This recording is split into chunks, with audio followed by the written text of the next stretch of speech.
Salute আমাদের ভারতের সেনাবাহিনীকে, ওদের জন্যই আমরা সারা ভারতে নিরাপদে ঘুরে বেড়াতে পারি। সেনাবাহিনীরা প্রতিদিন ত্যাগ করে চলে তাদের জীবনকে, আর আমরা শান্তিতে প্রতিদিন থাকতে পারি। Welcome to our channel. সবাই কেমন আছো? এখন আমরা যাচ্ছি পাণ্ডবলেনী গুহা দেখতে। এই পাহাড়টার নাম ত্রিরশ্মি। এই পাহাড়টা নাসিকের দক্ষিণে অবস্থিত, মুম্বাই টু নাসিক হাইওয়েতে যেতে। আমরা মুক্তিধাম মন্দির থেকে বাইরে বেরিয়ে একটা অটো রিজার্ভ করে নিয়েছিলাম 300 টাকায়। আমাদের পাণ্ডবলেনী নিয়ে গেছে। হালকা খাবারের দোকান আছে। পাহাড়ে ওঠার সময় খাবার জল কিন্তু নিয়ে অবশ্যই যাবে, কারণ এই পাহাড়ে উঠতে কোনো লিফট নেই, সিঁড়ি দিয়েই উঠতে হবে। আর আমরা গুনিনি, কিন্তু 500টা সিঁড়ি তো আছেই। ওই যে দেখা যাচ্ছে পাহাড়টা, ওটাই কিন্তু ত্রিরশ্মি পাহাড়, যেখানে পাণ্ডবলেনী গুহা আছে। আমরা যেহেতু মার্চে গিয়েছিলাম, তাই পাহাড়ের প্রকৃত সৌন্দর্যগুলো দেখতে পারছিলাম না, কারণ বর্ষা চলে গিয়েছে অনেক মাস, আর এত রোদে সব গাছপালা শুকিয়ে গেছে। ওয়াটারফলস তো এখন নেই। কি আর করব, পূর্ণার স্কুলের জন্য মার্চ মাসেই আমাদের যেতে হয়েছে। ওর তো আবার এপ্রিল থেকে স্কুল শুরু।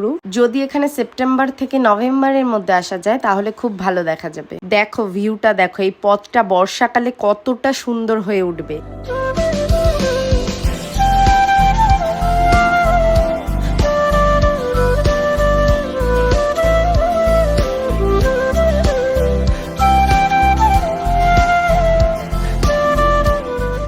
এখানে কিন্তু টিকিট কাটতে হয়। ভারতীয়দের জন্য ক্যাশে দিলে 25 টাকা করে টিকিট, আর অনলাইনে 20 টাকা করে টিকিট। আর বিদেশিদের জন্য অনলাইনে হচ্ছে 250 টাকা টিকিট, আর ক্যাশে নিলে 300 টাকা টিকিট। আমি পাণ্ডবলেনী নাম শুনে ভাবলাম মহাভারতের পাণ্ডবরা হয়তো তৈরি করেছিল এই গুহাটা, কিন্তু এই গুহাটা বৌদ্ধ ধর্ম ও জৈন ধর্মের মানুষদের দ্বারা নির্মিত হয়েছিল।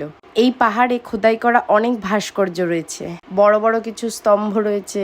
তখন কোনো আধুনিক মেশিন ছিল না, কিন্তু এত সুন্দর মূর্তি নির্মাণ।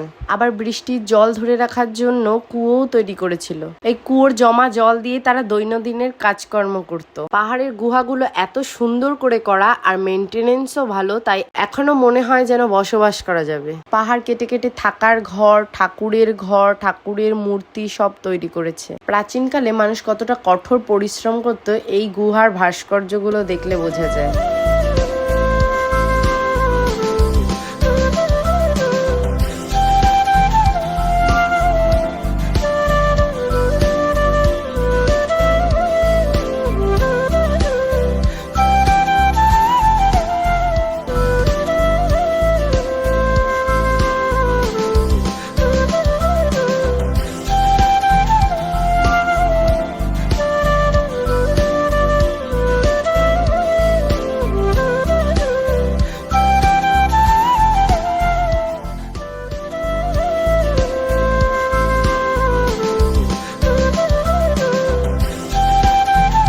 ওপরে উঠতে তো হাঁটুর মালাই চাকি খুলে গেছিল, আর নামতে পায়ের গিট। তো আজকের গুহাটা কেমন লাগলো তোমরা কমেন্টে বলবে কিন্তু।